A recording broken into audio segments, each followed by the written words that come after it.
Hello, bienvenue dans ma première vidéo. Je vais vous présenter ma pile à lire de mars. J'ai prévu 10 livres par mois parce que j'ai pour objectif d'atteindre à peu près 100 livres dans l'année. C'est un vrai challenge. Pour commencer ce mois de mars, j'ai décidé de poursuivre 3 séries de livres qui m'avaient beaucoup plu. Tout d'abord, la série Les Voyageurs. J'avais déjà lu le tome 1, Les Voyageurs, l'espace d'un an, et en fait ça raconte l'histoire d'un vaisseau. On va suivre tout l'équipage en fait de ce vaisseau, qui a pour but de creuser des trous noirs dans l'espace afin de créer des voies de circulation rapides, fluides dans l'espace. Et chaque membre de son équipage, la plupart viennent d'une espèce différente, donc d'une planète différente. Ils ont tous des coutumes propres à leur espèce. Et on va vraiment suivre plein de points de vue différents sur beaucoup de sujets. C'est ça que j'ai vraiment aimé, c'est qu'on va autant aborder la question du clonage, de l'IA, des relations, de la famille. Et c'est ça que j'ai vraiment aimé, c'est qu'il y a des concepts très différents qui sont présentés. Et il y a vraiment une belle bienveillance entre tous les personnages. Il nous montre qu'en fait, on peut tout à fait avoir des habitudes, des visions différentes et s'entendre et s'aimer. Vraie ode en fait à la bienveillance, à l'amour, à l'acceptation de l'autre. Et alors c'est peut-être, on pourrait penser que c'est un peu naïf comme vision des choses, mais c'est sûr que c'est un livre qui fait beaucoup de bien et qui donne envie en fait d'un monde meilleur tout simplement, même si on a des avis différents. J'ai vraiment adoré le tome 1, je l'ai dévoré. Chacun des personnages, ils ont tous un petit peu des challenges qui vont se présenter à eux, ils ont tous des histoires complètement différentes. J'ai eu plaisir en fait à les découvrir tous et à les suivre au long de l'histoire. Et là justement, j'ai le livre 2, donc c'est une saga qui comporte 4 livres. J'ai déjà les 3 dans ma bibliothèque, je n'ai pas encore le dernier. Et là, je vais pouvoir commencer le tome 2. Vraiment, j'ai hâte de vous faire un retour dessus, voir si pour moi ça a continué, si ça m'a donné autant envie de lire le 3e. Mais c'est vrai que la plume aussi de l'autrice m'a vraiment plu. Donc je me suis sentie vraiment embarquée dans l'histoire. En plus de base, je lis pas beaucoup de science-fiction. Là, c'est vrai que c'est vraiment dans l'univers de l'espace, tout ça. J'ai pas l'habitude de lire ça, et pour autant, c'était très accessible en fait pour moi. J'ai vraiment aimé. À voir si j'aime autant le 2e. Pour les suites de séries, je vais pas forcément vous lire la 4e de couverture pour tout simplement éviter de vous spoiler sur des éléments qui pourraient être présents dans les premiers tomes. J'ai encore 2 livres en fait pour suivre des séries que j'ai commencées. Je vais vous parler de Le Café des Au revoir de Toshikazu Kawaguchi. Voilà, ça se présente comme ceci. J'aime beaucoup les illustrations sur les livres, c'est souvent des couleurs pastel. Là pareil, il y a 4 tomes je crois. J'ai déjà lu 3 de ces tomes, donc là c'est le 4e. À chaque fois, il y a une couleur un peu différente. Là, c'est rose et il y a toujours des petits chats sur les couvertures.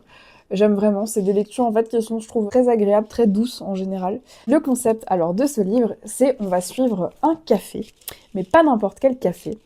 C'est un café qui permet de remonter dans le temps. Alors il y a plusieurs conditions différentes pour remonter dans le temps. Ils peuvent seulement retourner dans le passé s'ils sont déjà venus dans ce café et ont bu un café dans ce café.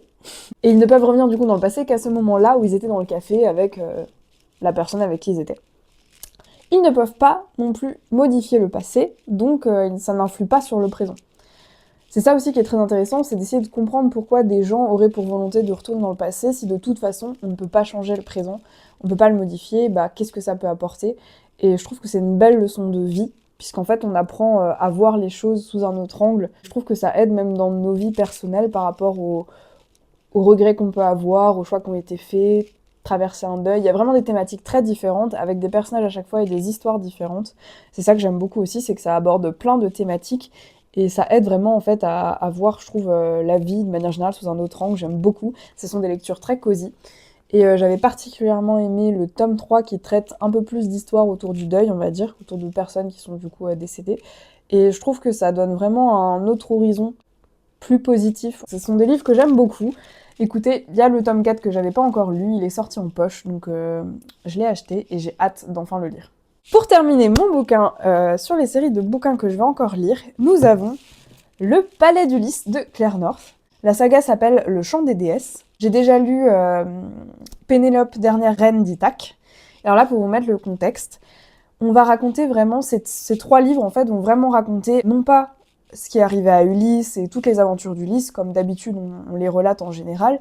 Là, on va vraiment se concentrer en fait sur Ithaque et sur Pénélope, qui du coup règne seule sur Ithaque pendant, il me semble, en tout cas au moins 7 ou 8 ans, sans Ulysse, puisque Ulysse est pris dans ses différentes aventures, et on voit vraiment comment elle va gérer de ce côté l'absence d'Ulysse, qui reste très compliquée, puisque, vous l'avez compris, dans la mythologie grecque, et bon, voilà, à cette époque-là, c'est pas très bien vu que les femmes aient une haute place, que les femmes dirigent, que les femmes gouvernent, c'est pas du tout quelque chose qui est accepter, les femmes doivent se taire, doivent écouter les hommes, enfin c'est vraiment compliqué pour une femme en tout cas de devoir gérer un royaume seule, et plusieurs problèmes se posent à elle, c'est-à-dire que justement les hommes d'Ithaque, certains qui sont restés, ne supportent pas, pour eux ce n'est pas, enfin c'est pas qu'ils ne supportent pas, c'est que pour eux ce n'est pas normal qu'une femme gouverne, et pour eux comme Ulysse n'est toujours pas rentré et que ça fait quand même maintenant plusieurs années, on peut le considérer mort, et du coup à ce moment-là, elle doit prendre un nouvel époux, donc elle a des prétendants qui sont chez elle.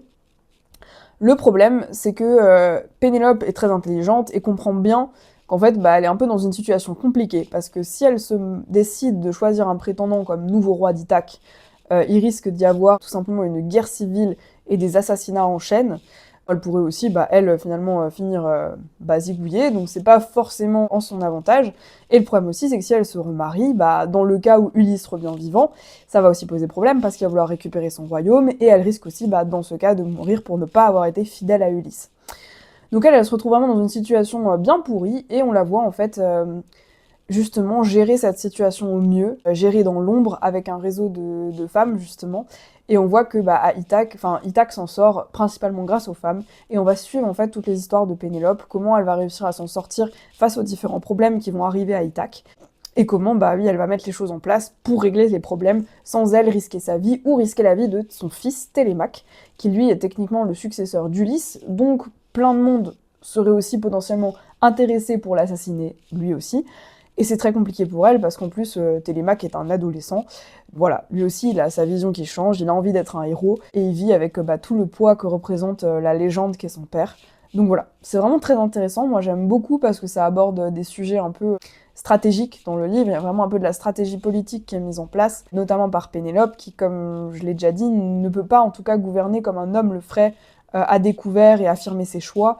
Au contraire, elle doit plutôt mener une politique cachée. Et je trouve ça très intéressant, en fait, cette façon d'aborder la place des femmes dans la mythologie grecque. Le livre est raconté principalement par Héra. Ça, c'est aussi, je trouve assez sympa de prendre le point de vue d'une déesse. Et on va voir aussi dans quelle mesure elle peut intervenir dans le monde des humains, comment elle se débrouille. Les dieux n'aiment pas que les déesses interviennent. On le sent. Et je trouve ça pareil, c'était très intéressant. On verra d'autres déesses et d'autres dieux, entre guillemets, qui vont intervenir dans le bouquin. Je trouve ça trop cool d'avoir ce point de vue-là en plus. Je trouve que ça rajoute quelque chose dans le livre. Maintenant, attention, parce qu'effectivement, si vous aimez pas les gros livres où vraiment l'intrigue met du temps à se mettre en place, où les événements avancent lentement, il y a beaucoup de descriptions de personnages, beaucoup de descriptions de lieux. Voilà, disons que l'histoire avance lentement, donc je pense que si c'est pas quelque chose qui vous intéresse, vous pouvez vite vous ennuyer. Maintenant, c'est vrai que moi, ça m'a pas posé de problème, je l'ai lu vraiment un peu tous les soirs, et c'est quelque chose qui m'a plu, c'est une lecture vraiment que j'ai trop aimée. Je me disais, j'étais contente de me dire le soir, je vais retrouver mon petit livre là, et en savoir un peu plus sur comment Pénélope va réussir à tirer son épingle du jeu. Donc voilà, j'ai fini le tome 1, au mois de mars, j'espère pouvoir réussir à lire le tome 2. C'est quand même un assez gros livre. D'ailleurs, je ne vous ai pas montré, mais le jaspage est vraiment trop trop beau. Voilà. Je suis vraiment fan de ce jaspage. Il y a un petit peu de dorure. Lui, du coup, c'est un livre relié. Édition Hauteville. Ouais, c'est ça. Édition Hauteville. Voilà, comme dit, c'est juste trop beau. Si ça vous tente, n'hésitez pas. Alors, cette fois, c'est fini pour les séries de livres. Là, je vais vous parler de livres que je vais commencer. Je vais vous présenter un des livres que je souhaite lire en mars aussi, donc le 4e. Je vais vous parler de Rewitched, de Lucy Jane Wood, des éditions Calix. Donc ça, c'est aussi un livre qui est relié. Je suis amoureuse de ce jaspage. Regardez ça, il est trop trop beau. Ici, avec la couverture, j'aime trop. Elle brille aussi un petit peu, comme vous pouvez voir les détails. À l'arrière, il y a même un petit chat. Et l'intérieur, je vais vous montrer la première. Je trouve ça juste magnifique avec les dorures. Ça, c'était un des arguments positifs de ce livre. Déjà, il est magnifique. On va lire ensemble la 4e de couverture, et puis je vais vous expliquer pourquoi ce livre m'a attirée. Croire en soi est la plus puissante des magies. Entre son travail chez Lunar Books, sa librairie adorée, son nouveau patron toxique et l'énergie qu'elle met à dissimuler sa nature de sorcière à son entourage, Belle est épuisée. Perfectionner ses dons est la dernière des choses à laquelle elle pense. Alors, quand à la veille de ses 30 ans, elle reçoit une convocation de son coven, elle panique. Si elle ne prouve pas sa valeur, elle perdra ses pouvoirs. L'aide de sa mère, bien trop optimiste, d'un mentor improbable et potentiellement sociopathe, et d'un protecteur exaspérément beau, lui suffira-t-elle pour réussir cette épreuve ? Comme vous avez compris, donc ça parle de magie, mais dans un monde quand même ancré dans le réel. En tout cas, cette sorcière-là cherche à le cacher visiblement dans sa vie, donc ça n'a pas l'air d'être une sorcière qui pratique beaucoup la magie, et visiblement elle va recevoir une convocation, une lettre, qui va probablement lui expliquer que elle va devoir faire ses preuves pour ses pouvoirs. Et elle avait pas l'air d'être au courant qu'il y avait ça. Je pense que ça va être un livre très sympa, il y a l'air d'avoir un petit peu de romance aussi. Ouais, franchement ce livre m'a plu, en plus elle gère une librairie. Voilà, je pense que ça peut que être super cool. Ça a l'air un peu marrant avec le mentor improbable et potentiellement sociopathe. Je me dis c'est un livre qui peut être très cocooning, un peu cosy, parce que justement il y a un peu de romance, il y a l'air d'avoir des situations assez cocasses, assez marrantes. J'ai très hâte de lire et de vous faire un retour sur ce livre, sur ce que j'en ai pensé. Ça a l'air intriguant. Autre livre que j'ai dans ma pile à lire pour ce mois de mars, c'est La Faucheuse de Neil Shusterman. C'est une édition pocket jeunesse et du coup je l'ai en format poche. Priez qu'elle ne vienne pas pour vous. À l'arrière, la 4e de couverture, on a les commandements du faucheur. Tu tueras. Tu tueras sans aucun parti pris, sans sectarisme et sans préméditation. Tu accorderas une année d'immunité à la famille de ceux qui ont accepté ta venue. Tu tueras la famille de ceux qui t'ont résisté. Alors bon, comme vous pouvez voir, je l'ai un peu commencé vu qu'on est en mars et qu'il faut bien que j'avance sur ma palle.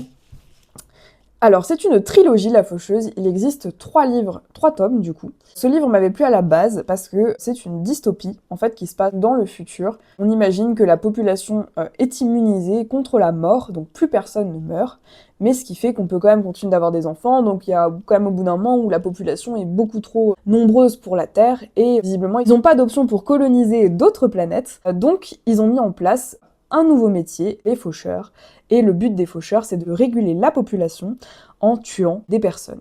Alors pour l'instant, comme j'en suis un peu au début, sans spoiler, mais voilà, il existe plusieurs personnes qui font partie des faucheurs, et ils ont tous un peu leur façon de tuer des gens, leur façon aussi de faire le choix de tuer des gens, donc il y en a, ils vont peut-être plutôt être sur la logique, se dire voilà, en temps normal, si la mort est encore là, par exemple, il y aurait un pourcentage de personnes qui mourraient en voiture, donc j'en tue un tel pourcentage de personnes de cette tranche d'âge qui auraient pu mourir en voiture, par exemple. Il y en a qui vont peut-être être plus hasardeux, ils vont prendre des gens au hasard et frapper.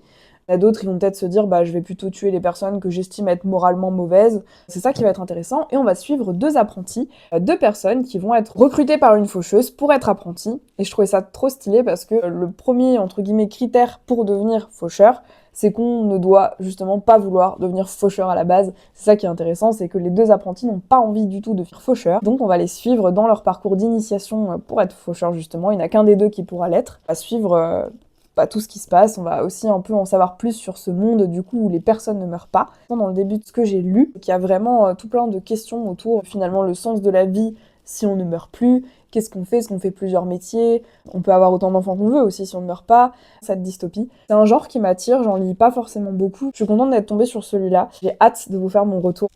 Prochain livre de ma palle, je vais vous parler donc de L'Anomalie de Hervé Letellier. Là j'ai encore un format poche folio. Celui-là, il m'avait plu parce que je cherchais des livres qui avaient gagné le prix Goncourt. De ceux que j'avais regardés, c'était celui qui m'avait le plus, en tout cas, intrigué. J'avais vu que c'est un livre assez surprenant, il me semble. On ne s'ennuie pas, je vais vous lire la 4e, puis on va voir ensemble.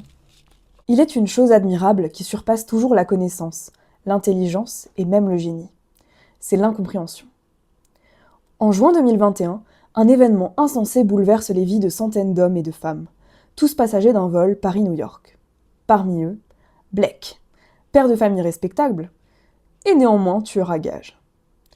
Slim Boy, pop star nigériane, lasse de vivre dans le mensonge. Johanna, redoutable avocate, rattrapée par ses failles. Ou encore Victor Miesel, écrivain confidentiel, soudain devenu culte. Tous croyaient avoir une vie secrète. Nul n'imaginait à quel point c'était vrai. Comme vous pouvez voir, c'est assez intriguant. Visiblement, on va apprendre des choses. Il y en a qui ont l'air d'avoir une première image, comme par exemple le père de famille respectable, mais qui a une seconde vie et semble être du coup tueur à gages. Enfin, ils ont l'air d'avoir tous un peu des secrets. C'est un peu marrant qu'ils se retrouvent tous dans ce vol. J'avais entendu de ce livre qu'il était assez surprenant et du coup j'ai eu envie d'en savoir plus. Comme il me semble pour l'instant très mystérieux, je peux pas en dire grand chose. J'ai hâte de le lire pour faire mon retour et pour éventuellement vous le conseiller si je l'ai trouvé vraiment cool. Mais c'est vrai que les commentaires, il y a par exemple « On est tenu en haleine et le roman, le grand, le vrai, est à son zénith ». On a aussi « Génial, drôle, passionnant, un régal ».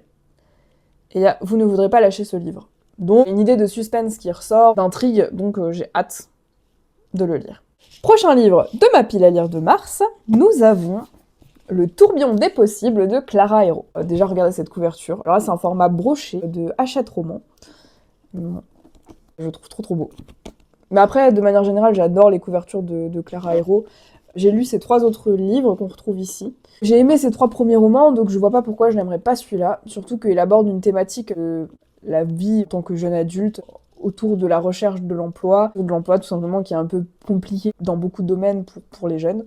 Ça m'a parlé, j'ai eu envie de le lire, et je vais vous lire la 4e de couverture. Fraîchement diplômée d'un master en cinéma, et dans l'attente de trouver un travail dans ce milieu, Léonie retourne chez sa mère à Ardelot. Loin de ses amis, de ses repères, et du sentiment de liberté qu'elle chérissait quand elle vivait à Paris. Pour elle, c'est un retour amer à la case départ, même s'il n'est que temporaire. Lorsqu'elle recroise Samuel, avec qui elle a partagé une histoire d'amour l'été de leurs 18 ans, elle voit une occasion de se distraire de cette période morose. Pas d'attache, rien de sérieux, puisqu'elle va bientôt repartir. Du moins, c'est ce qu'elle croit, car la recherche de travail se révèle plus longue que prévu. En même temps qu'elle trépigne sur la ligne de départ de sa vie d'adulte, Léonie sent monter la peur de voir ses plans s'effondrer, et le vertige de devoir choisir. Comme je disais, ça aborde la thématique du jeune adulte, de tout simplement l'entrée dans le monde du travail, enfin en tout cas du parcours de galérien de l'entrée dans la recherche d'un emploi, quoi. Moi, ça me plaît. C'est une autrice que j'aime beaucoup, j'apprécie vraiment sa plume. J'avais particulièrement aimé Les coquillages ne s'ouvrent qu'en été. Je trouve qu'à chaque fois, en fait, il y a donc souvent des romances dans ses bouquins, mais c'est vrai qu'il y a toujours un autre thème abordé qui est très pertinent, enfin voilà, c'est pas juste une romance. C'est ça que j'aime beaucoup chez elle, c'est qu'elle traite aussi de sujets actuels, des sujets importants, je trouve. J'ai hâte de découvrir cette romance et puis de vous donner mon avis. Ça se trouve, ce sera mon livre préféré. Peut-être il détrônera Les coquillages ne s'ouvrent qu'en été. Alors, comme dit livre, c'est quand même un peu, on va dire, imposant comme objectif, on va voir si j'y arrive. Pour un peu m'aider pour ce mois de mars, j'ai décidé de prendre parmi ces 10 livres, 3 livres qui vont plutôt être du genre BD. Pour commencer, je vais vous présenter donc des BD que j'ai choisis. Première BD, Comme un oiseau dans un bocal, de Loulubi. Déjà, regardez-moi cette belle couverture, rien que ça. C'est magnifique, on voit tous les réseaux neuronaux en fait ici. Et là, on voit les 2 personnages principaux de cette histoire. Donc nous avons ici Birdo, qui a l'air d'être un petit pingouin, et nous avons ici Raya, qui a donc un bocal. Déjà rien que ça, moi j'ai vu un personnage qui avait une tête bocal et un poisson. Je me suis dit voilà, typiquement c'est le genre de choses qui moi me parlent. Je trouve ça un peu poétique, enfin j'aime bien. L'année dernière, j'ai lu aussi une BD de Loulubi qui s'appelle Et à la fin il meurt, qui relate des contes, donc certains connus et d'autres un peu moins. Et ça revient vraiment à la racine, plein de choses, il y a des anecdotes, on comprend mieux d'où ça vient. Enfin, et c'est abordé avec vraiment beaucoup d'humour. Et c'est ça que j'ai aimé, c'est qu'il y a vraiment le côté... C'est abordé très intelligemment, t'as envie de le lire, et en même temps t'apprends plein de petites anecdotes de partout, enfin... Et en plus, c'est sublimement illustré. À chaque fois, elle choisit vraiment une palette de quelques couleurs ici, donc ça va être majoritairement bleu et jaune. Je trouve que c'est magnifique. Comme dit, son illustration est très fine. Le déroulé des histoires, en général, sont top aussi. Je vais vous lire la 4e de couverture. On parle beaucoup des enfants précoces. Mais que deviennent-ils une fois adultes? Birdo est un brillant chef dans un restaurant réputé. D'un tempérament discret et solitaire, il sait qu'il est surdoué depuis tout petit. Sa route croise celle de Raya, qui, prise dans une vie qu'elle sabote inconsciemment, cherche des réponses dans son diagnostic tout récent de haut potentiel intellectuel. Une bande dessinée didactique à la rencontre de 2 êtres singuliers. Je trouve qu'il y a une certaine poésie déjà qui s'en dégage. On voit rien que le titre, Comme un oiseau dans un bocal. Moi, c'est quelque chose d'un peu poétique qui m'a plu. Les personnages ont l'air attachants. J'ai hâte de découvrir l'histoire. Et en plus, on voit à l'arrière, ici, surdoué, HPI, haut potentiel intellectuel. Et de ce que j'ai compris, ça va vraiment expliquer tous ces termes, parler de ce sujet que je trouve très intéressant. Je trouve que c'est toujours intéressant d'avoir des livres comme ça qui nous expliquent un peu mieux des concepts dont on entend souvent parler, mais on ne sait pas vraiment finalement ce que ça veut dire, on ne sait pas vraiment ce que ça signifie. De manière très accessible par des illustrations, par une histoire, avec des personnages. Moi, je sens que ça va me plaire cette BD et j'ai hâte de vous en parler. Pour continuer sur les BD, il y a aussi la BD Blanc autour, que je vais lire ce mois-ci. Elle est écrite par Wilfried Lupano et elle est dessinée, illustrée par Stéphane Fert. C'est une édition d'Argo. Vous pouvez voir, voilà. Je trouve la couverture... En fait, le style de dessin m'a très vite plu. Ce sont des dessins très en aplat, comme on voit. Il y a un côté un peu, je trouve, aquarelle aussi, dans les couleurs, il y a des fondus. Enfin, j'aime beaucoup, je trouve qu'il y a pas mal de couleurs pastel aussi, comme on voit là. Et ouais, non, j'aime beaucoup. Je vais vous lire la 4e de couverture. En 1832, près de Boston, Une charmante et pittoresque petite école pour jeunes filles accueille une vingtaine de pensionnaires. Éduquer les filles, c'est un peu ridicule et inutile, pense-t-on alors dans la région. Mais en somme toute, pas bien méchant. Jusqu'au jour où la charmante école annonce qu'elle accueillera désormais des jeunes filles noires. 30 ans avant l'abolition de l'esclavage, les quelques 15 jeunes élèves de l'école de Crandall vont être accueillis par une vague d'hostilité d'une ampleur insensée. L'Amérique blanche a peur de certains de ses enfants. C'est très percutant, entre guillemets, comme quatrième de couverture. On comprend tout de suite que ce livre va être à la fois féministe, parce qu'on comprend que déjà rien que pour l'époque, avoir une école qui reçoit des filles, c'est déjà ridicule, entre guillemets. Et en plus, il y a une vraie peur, en fait, autour des personnes de couleur, visiblement, de leur émancipation. Ça peut être super intéressant, je pense qu'on va être face, effectivement, à du racisme, face aussi à de la misogynie, probablement. Je trouve ça toujours beau qu'on donne, en fait, la parole aussi à ces histoires, la force et le courage qu'il faut pour vécu dans ces années-là. Et c'est un livre qui m'a vraiment touchée. Autour, on comprend tout de suite de quoi on va parler. Je trouve que la dernière phrase est terrible. L'Amérique blanche a peur de certains de ses enfants. Ça montre vraiment que techniquement, c'est pas logique d'avoir peur de ses enfants. Et vraiment, le certain montre encore plus que c'est vraiment une partie qui est un peu exclue, juste pour que vous voyez. Les illustrations, moi, elles me plaisent vraiment. Les illustrations, elles sont vraiment jolies, quoi. J'adore la forme des visages, les couleurs. Je pense que ça va vraiment être une très très belle histoire. Et j'ai hâte de vous faire mon retour, j'ai hâte de la lire, d'en savoir un peu plus, parce que je sais pas beaucoup plus que ça. Pour le dernier livre de mon énorme pile de mars, parce que pour moi c'est beaucoup, 10 livres pour mars, j'ai un emploi du temps assez chargé en général, j'ai donc encore une BD qui s'appelle L'île sans sourire. Je vous la montre d'un peu plus près, donc là nous avons une petite fille avec un chat, mais alors je vous le zoome, mais il fait une tête qui fait un peu peur, je trouve. Voilà. Mais j'avais beaucoup aimé en fait les couleurs. J'avais aimé le fait que tout soit bleu, donc bleu pour moi ça se rapproche vraiment de la tristesse. Et on a ce petit personnage là qui est en jaune, le jaune qui symbolise un peu plus la joie je trouve. Et c'est vraiment en fait une touche de joie dans ce monde qui est très bleu. Les détails ils se fondent, il n'y a pas grand chose qui ressort, ça n'a pas l'air très contrasté. Le titre aussi m'a parlé parce que je trouve que ça a l'air d'être un peu poétique. L'auteur c'est Henrik Fernandez et la maison d'édition ça m'a l'air d'être Glénat, enfin l'éditeur m'a l'air d'être Glénat. Arrière, donc on a encore un décor un peu bleu comme ça, bleuté avec une baleine. Ça va être un petit village côtier visiblement sur une île. Et je vais vous lire la quatrième. C'est une terre isolée par les flots, battue par les embruns. En son sein se dissimule le plus étrange des mystères. Un homme hanté par le passé va s'y perdre et renaître. Ce que j'avais plus ou moins compris quand je m'étais intéressée à cette BD, c'était qu'en gros on allait suivre un homme qui est sur une île ou va arriver sur une île, ça je sais plus. Mais effectivement ça va être une île où la joie n'a pas l'air d'exister, comme on peut voir sur la couverture. Et il va être amené à rencontrer cette fille, donc le petit personnage, qui va en fait lui apprendre à sourire, j'imagine, et peut-être à être joyeux. Je n'en sais pas beaucoup plus, mais je trouvais que le thème avait l'air vraiment sympa. Après, j'avoue que la couverture m'avait beaucoup plu, mais quand j'ai ouvert le livre, j'ai été un petit peu moins emballée par le style graphique. Alors ça, j'adore par contre. Voilà, ça j'aime bien. Après, quand j'avais ouvert le livre, voilà, on le voit un peu là. Je suis peut-être un petit peu moins habituée à ce style d'illustration. Un peu mi-3D, mi-2D. Je trouve qu'il y a des... C'est vrai que les illustrations font un peu peur, parfois. On voit ce visage-là, ça respire pas... voilà, ça angoisse un peu, quoi. Donc, voilà. J'avoue que ça, j'ai mis une petite réserve. Après, le style va peut-être évoluer, vu que de toute façon, ça commence... C'est censé être un peu triste, j'imagine. Ça a l'air d'être un monde un peu glauque. Hein. Donc, c'est à voir. J'avoue, je n'en attends rien. Peut-être je serai surprise, peut-être pas. On verra. Mais en tout cas, c'est un beau point d'interrogation. Celui-là, je ne sais vraiment pas si je vais aimer. Je vous ferai un retour aussi dessus. Et c'était tout pour cette vidéo. Je vous ai présenté donc les 10 livres de ma palle de mars. J'espère qu'il y en a certains qui vous auront intrigué. J'ai hâte, moi, de vous faire mon retour sur l'ensemble des livres. Là où je suis le plus sûre d'aimer, moi, je dirais, c'est celui de Clara Hérault, parce que je connais, ainsi que ceux des séries que je poursuis, parce que je sais aussi que c'est des livres qui me plaisent. Donc, globalement, je pense que je vais quand même avoir plutôt des bons retours dans l'absolu. Mais on va voir, il y a quelques interrogations, quelques livres où je n'ai aucune idée de si je vais accrocher ou pas. Et j'ai hâte de vous revoir dans de prochaines vidéos pour discuter des livres, échanger. Si vous avez vous aussi des recommandations, n'hésitez pas. Si vous avez des dystopies aussi que vous avez lues, qui vous ont marqué, qui vous ont plu, n'hésitez pas à les proposer en commentaire parce que j'aime beaucoup ce genre-là aussi, mais j'en lis pas assez encore, je trouve. C'est vraiment un genre qui m'intéresse. Passez une bonne journée et puis à très vite!